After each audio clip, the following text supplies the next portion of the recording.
ingresamos a nuestro segmento del vino y la luna, que siempre nos encuentra con una copa, un vaso en la mano, algo para brindar, lo que quieran, por el arte, por la cultura, por los amigos, por los encuentros, por la alegría y por las luchas también, como les contábamos hoy recién, esto de las asignaciones específicas.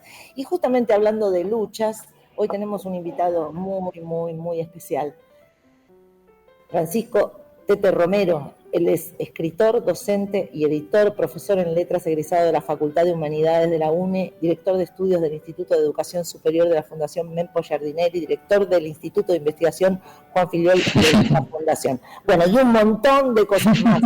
Chaqueño, nació el 22 de febrero y tenemos... un amigo de la casa, diría. Sí, especialmente eso, un amigo de la casa. Pero tenemos tantas cosas para hablar con vos, Tete. Sos un tipo tan productivo, un tipo tan activo en nuestra cultura, que bueno, así te damos la bienvenida. Buenas noches, gracias por estar con nosotros. Muy buenas noches, querida Ale, Juan, Miguel. Un honor para mí estar en ese programa. Estoy envidiándolos porque no tengo el vino ni estoy mirando a la luna, pero me estoy imaginando y disfruto con ustedes. Disfruto con ustedes. La luna, después date un minuto y mirala, que hoy es un lunón espectacular a todos y a todas las que están escuchando, a todos, miren la luna. Acá podemos decir, podemos usar la E. Bien. Acá está prohibido, No, y justamente de ese tipo de cosas queríamos hablar. Viste, recién veníamos diciendo lo de las asignaciones específicas, de la caducidad. Vos nos decías que estabas escuchando el debate. Nosotros estuvimos en el Congreso. Ahora también, bueno, estamos haciendo programa, pero después vamos a seguir escuchando. Y te queríamos preguntar, ¿vos qué opinás de este tema específicamente? De la caducidad de las asignaciones específicas. En principio es un horror que es muy lógico que en el año 2017, en un año en que el Ministerio de Cultura pasó a ser la Secretaría de Cultura, se haya declarado la caducidad de los fondos que sostienen la soberanía cultural en clave federal. Si uno piensa, hoy yo estuve con 12 bibliotecas populares a las que nada del otro mundo. En el Día del Libro les regalamos libros y nos contaban con angustia qué va a pasar, porque la ley de caducidad del 2017 declara que los fondos que sostienen a nuestras bibliotecas populares, creada por Domingo Faustino Sarmiento en el siglo XIX, los fondos que sostienen el cine a través del INCA, el teatro a través del Instituto Nacional de Teatro, la música a través del INAMU, Instituto Nacional de la Música, pero también el ENANCOM, la TV y la radio pública pueden caducar y trabajar encima comunicativamente con la lógica de hay que sacarle los impuestos porque la gente no puede estar sosteniendo actividades privadas. Eso se intentó, ¿no? Hacer aparecer como que había sido un exceso sostener actividades que en la regla del mercado tienen que funcionar por sí mismas. Bueno, eso fue lógico en ese tiempo. Lo importante es que nosotros, si no aprobamos esta ley, si no se aprueba esta ley que tiene un consenso extraordinario, en el año 2023 va a haber el desierto. Y hay que recordarle a la audiencia que todas estas leyes han tenido un extraordinario consenso. Lo saben ustedes, el Instituto Nacional de Teatro ha tenido un consenso formidable en la comunidad teatral. El Instituto Nacional de Cine y Artes Audiovisuales también son, como podríamos decir, banderas que identifican a la Argentina por sobre cualquier otro país de Latinoamérica más identificado con la lógica mercantil. En el caso nuestro, la bandera de la educación pública forjó que los espacios públicos sean sostenidos por el Estado, que el arte, que las artes, que las culturas son derechos, el derecho a la cultura y el derecho a la belleza. Por eso es muy importante que ahora se discuta que por 50 años, que es un tiempo razonable, varias generaciones queden preservadas del ejercicio irrestricto de ese derecho, porque es el Estado el garante indelegable de los derechos. Cuando uno piensa en ciudadanía y en democracia, ¿qué piensa? Hay democracias que amplían derechos, que reconocen nuevos sujetos de derecho. Primero era el derecho a la libertad individual, luego aparecieron los derechos sociales, educativos, culturales, ahora aparecen los derechos ambientales, fantástico. Ahora, hay democracias que se caracterizan por restringir esos derechos, ¿sí? A mí me parece que este es un momento como para que tomemos conciencia, ahora que tantos y tantas estamos preocupados, que en el 2017 esto apareció invisibilizado. ¿Cómo es posible que no se haya discutido con tanta fuerza contra un gobierno que conculcaba derechos? Esto me parece que es también la naturalización de un sentido común que ve, como lo dice Milei, que no toda necesidad es un derecho, que es mentira que donde hay una necesidad hay un derecho. Y en algún momento yo recordaba que Walter Peña no, por suerte me olvidé el nombre de ese ministro de Macri, el nombre de pila. Ahí está, pero me acuerdo cuando decía, Marcos, estamos disputando el alma de los argentinos, y me acordaba de dos publicidades, sale una, googleen, de enero del 2016, de Chevrolet, donde una persona rubia andaba por una calle donde no había ni piquetes, ni morochos, no había nadie, y llegaba a su trabajo y hablaba con el jefe como si nada, y la leyenda era tremenda, decía: formamos parte de una pequeña minoría meritocrática que nunca hasta ahora fue escuchada. Qué bárbaro. Segundo momento, Esteban Bullrich en una reunión de negocios reivindicaba a Marcos Alperín y decía, hablando de educación, los argentinos tenemos dos propósitos en educación: formar a los que van a generar los nuevos puestos de trabajo, el modelo era Marcos Alperín, y los que tienen que aprender a vivir en la incertidumbre y gozarla. Recuerdo perfectamente, sí. Perfecto.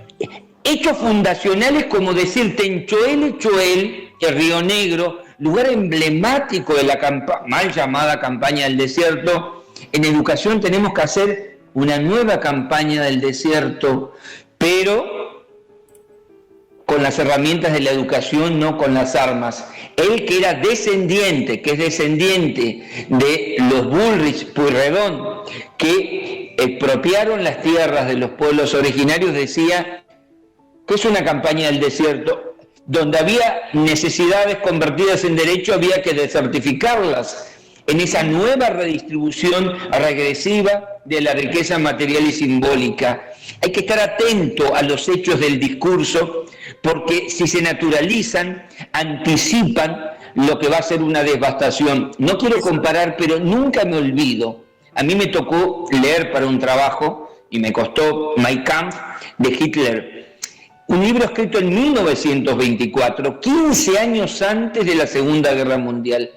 Para los negacionistas, dice exactamente lo que hay que hacer al pueblo, lo que había que hacer al pueblo hebreo: privarlo de palabra, porque para quitarle la libertad a un pueblo que había hecho de la palabra, la Biblia es la celebración de la palabra, su herramienta, su bastión, había que quitarle la palabra para esclavizarlo. Entonces, antes que se produzcan los hechos, acontecen los discursos.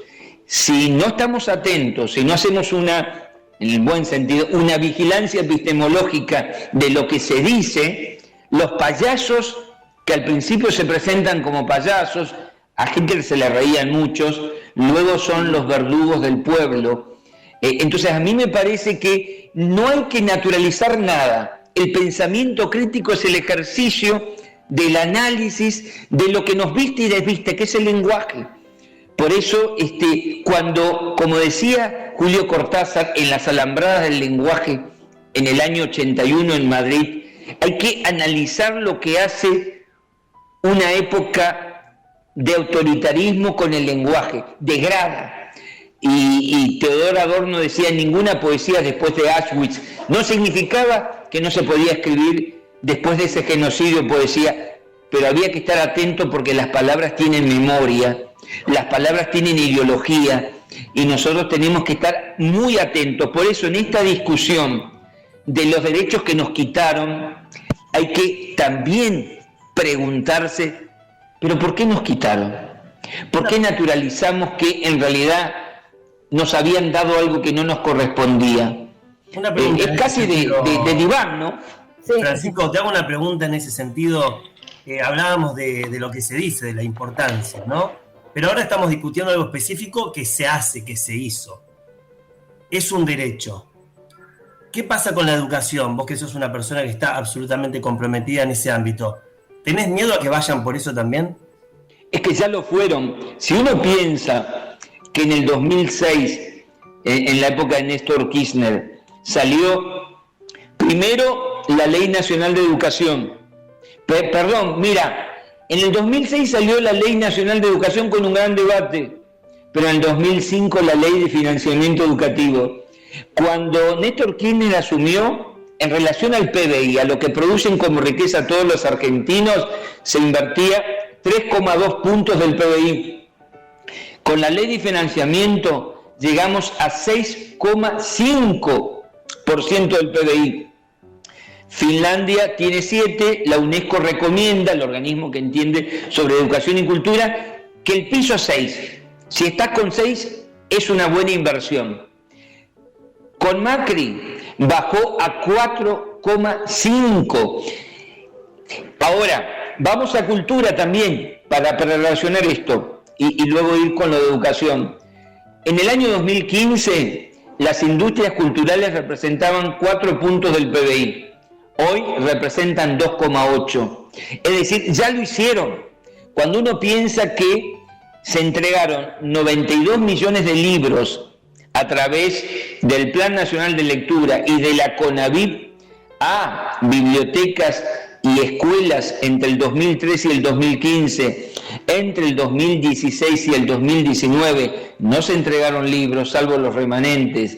Se entregaron casi 6 millones de netbook, luego solamente 100.000. Quiere decir que dime qué inviertes y cómo inviertes en educación y te diré qué clase de ciudadanos quiere formar. Si no invertís en libros, si no invertís en infraestructura escolar subejecutada durante 4 años, si haces caer casi 2 puntos de PBI para educación, evidentemente esa es una campaña de desertificación de los derechos. Ya lo hicieron. Por eso cuando uno pregunta, ¿por qué decís que todos son igual? Que todo es lo mismo. Si la democracia se juzga por la ampliación o restricción de derechos. Son números muy concretos. Ya lo hicieron, Miguel. Ya lo hicieron. Así como durante el menemismo se destruyó la escuela industrial, las escuelas técnicas, así como porque había que desindustrializar, o se sacó el Ministerio de Salud, se dejó de financiar la ciencia y la tecnología. Cuando hablamos de soberanía hablamos de eso. Hablamos de que no puede estar comprando pelotas fabricadas en Brasil. Sí, sí. Es un lujo tenerte acá para nosotros y ya te dejo, Juan, y para nuestra audiencia, sin duda, porque tenés una capacidad de explicar las cosas con tanta claridad, te podemos entender tan bien, que bueno, te vamos a consultar muchas veces muchas cosas. Y ahora, Juan. Sí, hoy en varios de los discursos en el recinto que se está tratando las asignaciones específicas, se escuchó la palabra hambre, ¿no? Esta cosa de contraponer la inversión cultural cuando, sobre todo, en los discursos decía algunos diputados y diputadas que las provincias, que había que recorrer las provincias, y muchas y muchos le hablaban a la gente que estaba, a los artistas que estaban participando en el Congreso apoyando la derogación de esta ley. Se hablaba de eso, y hoy recordaba, aprovechando que te íbamos a tener acá, que Artaud, en el prólogo de su libro El teatro y su doble, hablaba y decía, no me interesa la cultura, aquella cultura que reproduce un mundo donde no importa el hambre, sino más bien me interesan aquellos pueblos donde la cultura tiene una fuerza más potente que el hambre y la transforma con la idea de la producción de sus propios símbolos que modifican esas sociedades, ¿no? Hablando en ese punto, en ese momento de Europa, ¿crees que estos fondos, la producción de hechos simbólicos van hacia nuestra soberanía y son una herramienta fundamental para ello? Sí, pero acá tenemos que hablar, para desmitificar la canallada de hablarte de hambre desde quienes producen el hambre, que cultura no es sinónimo de, no solamente sinónimo de arte, sino de producción y empleo. Un solo dato. En el año 2015, la producción de libros en la Argentina era cercana a 90 millones por año.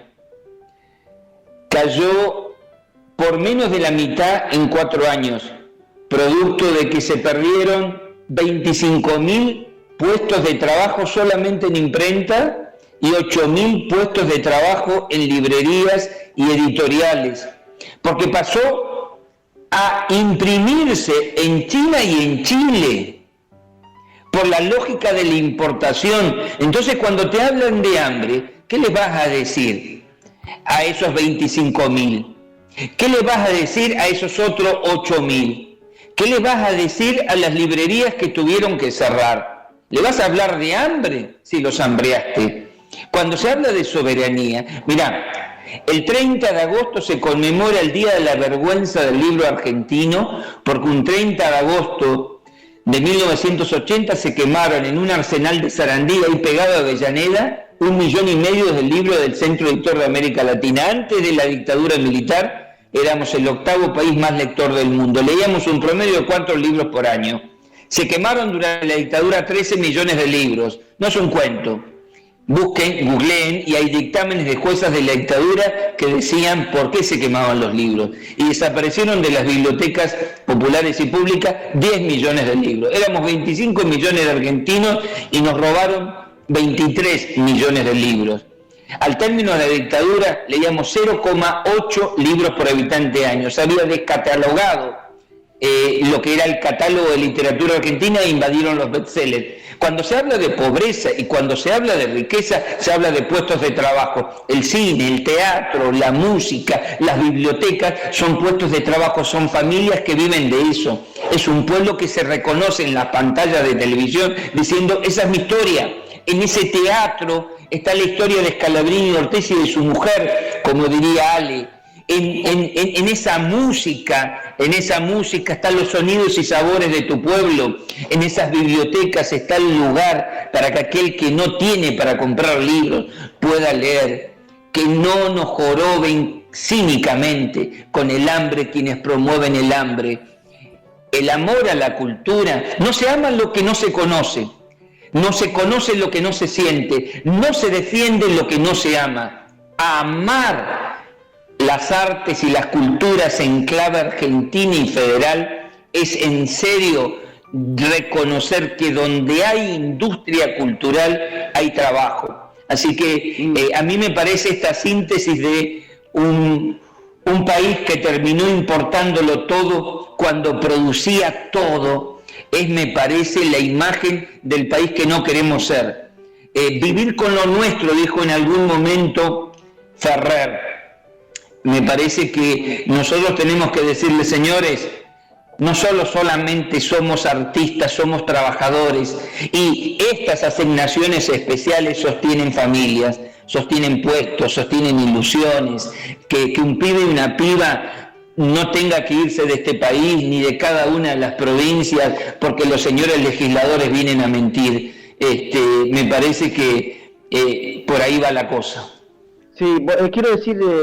les quiero contar, creo que yo ya lo conté, tuve la suerte de ir a la feria de Chaco, en tu provincia, Tete, y realmente ver una política pública relacionado a la difusión de la materia simbólica como son los libros, ¿no? En la feria del libro del Chaco los libros estaban a mitad de precio, porque el Estado provincial y las industrias de las editoriales acordaron que la mitad del precio lo pagaba o se hacía cargo el Estado. Mira, esa es una política de difusión de la literatura. Veía a chicos, muy chicos, haciendo colas enormes, tratando de comprar libros. Fue maravilloso. Así que yo siempre lo dije, lo conté cuando volví y te lo digo ahora acá, lo comparto con la audiencia. Gracias. Y además te quería contar, Ale, una cosa cortita, que estamos inaugurando el Teatro Hace Escuela con funciones de agosto, después de las vacaciones, a noviembre. Estamos hablando de 200 funciones a cargo de nuestras 14 salas de teatro independiente para primaria y secundaria. Es un acuerdo económico entre educación y cultura, porque a las crisis hay que responderle con inversión. Cuanto peor estás, más hay que invertir en cultura y en arte. Sí, de eso se trata. Tete, yo te quería hacer una pregunta porque en estos días, bueno, la semana pasada, viste que pasó acá en la ciudad de Buenos Aires esta prohibición de hablar con la E para los profesores, y que en las escuelas primarias, secundarias creo que también, no se podía hablar con la E como inclusivo. Y siendo vos un tipo que tiene tanta relación con la palabra y que acabás de darnos una explicación maravillosa, con argumentos, con profundidad, hacernos pensar, por eso me encanta preguntarte y escucharte. ¿Qué pensás de esto? Porque es bastante controvertido, digamos, en un punto, por más que tiene un tufillo a que está mal, a que no se puede prohibir, sobre todo en una época en la que justamente, como vos decías antes, vamos por más derechos, y uno de ellos tiene que ver con el derecho que tenemos todas las personas a ser incluidos en nuestra sociedad y a ser reconocidos como seres diferentes también, y también que pertenecemos a una comunidad. ¿Qué pensás de esto de la E? Dos cosas. Primero, la coyuntura y después la sustancia. La coyuntura, creo que Larreta encontró, y comunicativamente es muy hábil, la manera de salir de un brete importante, porque los pibes de Cava y las pibas habían salido mal en las últimas evaluaciones. Por lo tanto, en vez de hablar de por qué está bajando la calidad en la ciudad que debería tener el mayor presupuesto educativo, encontró la manera de fulbito para la tribuna, como dijeron los propios aliados de Juntos por el Cambio. Ahora bien, la lengua es un objeto social, por lo tanto, todo el tiempo está cruzada de lo que se plantea como innovación. Hay que dejar que circule, porque el tiempo dirá si eso que se propone como un cambio se construye como una práctica de la mayoría o queda reducido a un sector que lo seguirá usando. La lengua es un objeto social, la usan los hablantes. Prohibir determinado uso. Nosotros venimos en mi provincia, cuando eras chico te decían guarango o guaranga. ¿Qué significaba? No hables el guaraní. Estaba prohibido hablar el guaraní. Las prohibiciones no conducen a nada. Una vez dijo Unamuno, tengo muchos enemigos o adversarios, pero mi concepto de la libertad es que haría un poco más de lo que puedo para que no pierdan su libertad. Y a mí me parece que no hay nada más sabio que dejar que la lengua acomode lo que son propuestas. Yo les digo, a mí me parece fantástico el uso que incluye a quienes están excluidos. No creo que haya que, por ejemplo, forzar los sustantivos. A mí no me sale decir equipa, por ejemplo, por decirte un ejemplo, y no lo podría escribir ni de casualidad. Ahora, cuando estás usando pronombres, vos te das cuenta hasta qué punto hay un mecanismo de exclusión, y la lengua es ideológica, por lo tanto, no viene mal esta de construcciones, pero hay que tener en claro que hay una gramática, que hay una sintaxis y que hay que ver los alcances o no de una lengua, pero para mí este es un proceso, y es un proceso en el que se van acomodando por las propias prácticas, y está bien que una que un espacio como la educación pública sea el ámbito donde se dirimen tensiones sociales, si hay una pedagogía de la diversidad. Si abrazamos la pedagogía de la emancipación y la diversidad, bienvenido el lenguaje inclusivo. Las prácticas dirá quién lo usa, quién no lo usa, cuándo lo usa, pero creer en la democracia es plantear que la democracia se cura con más democracia. Las prohibiciones solamente conducen, como ciertas campañas de no fumar o de tal cosa, a que fumes más. Yo creo que elegiste mal la reta porque evidentemente vas a fortalecer lo que querés prohibir. Ale, mire, sí. Le preguntamos, le hacemos la pregunta, con estos argumentos queremos saber, a todos y a todas le hacemos una pregunta que es central, porque en definitiva, quizás con el tiempo nos hayamos convertido en un gran laboratorio para pensar qué es el amor. ¿Qué es para vos el amor, Tete? Por suerte es lo indecible, pero yo creo que es la dimensión de la felicidad en este mundo. Conocí distintas clases de amor. Primero era lo que no podía explicar cuando niño y sentía que había una persona que me iluminaba, que me hacía poner nervioso, que me hacía sentir torpe. Era todo eso que no sabía explicar. Yo creo que el amor es como la utopía, porque además después es difícil el amor, porque hay una etapa en donde estás enamorado, hay otra etapa donde estás con la persona que amás, y el amor es un laburo cotidiano, donde podés seguir amando y sin embargo descubrir que lo mejor que te puede pasar es no estar con la persona que amás para seguir amándola.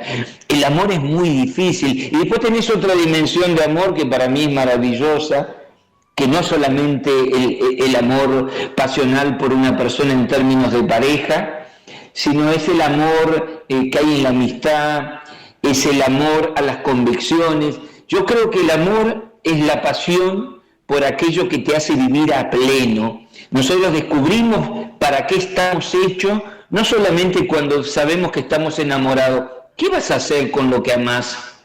¿Te vas a jugar? Yo creo que es cobarde el que no está a la altura de su propio amor. Yo creo que el hombre o la mujer y las personas tienen su medida en la capacidad de amor que son capaces de dar y de darse. No solamente hay que amar, hay que saber recibir el amor también. Hay que saber construir puentes fraternos. Creo que la otra palabra bellísima es la fraternidad, ¿no? Pero el amor es el corazón de la vida. Hermoso, Tete. Hermoso. Gracias por tanto conocimiento, gracias por tanta claridad. Te queremos, te admiramos. Me gustaría decir que bueno, en el mes de octubre va a ser la feria de teatro del INT en Chaco, ¿no? La Fiesta Nacional de Teatro arranca el 29 de septiembre y va hasta el 6 de octubre, 100 obras, 30 espectáculos en 30 localidades del Chaco, pero antes de eso y durante, quiero verlos y quiero ver las actuaciones tuyas, la de Juan. Es una oportunidad también para decir que esa fiesta es muy federal y los esperamos en el Chaco. La Fiesta Nacional del Teatro este año es en el Chaco en Resistencia, ¿no? En 30 localidades del Chaco, va de Resistencia hasta el Sausalito. Nos estamos preparando para eso. Todo el Chaco de fiesta con el teatro. Sí. Por Dios, bravo. Gracias por habernos acompañado, gracias por tus palabras. Un abrazo muy grande. Muchas gracias. Chau. Abrazos. Y la próxima tomo vino y celebro con ustedes. Dale. A celebrar la vida. Gracias.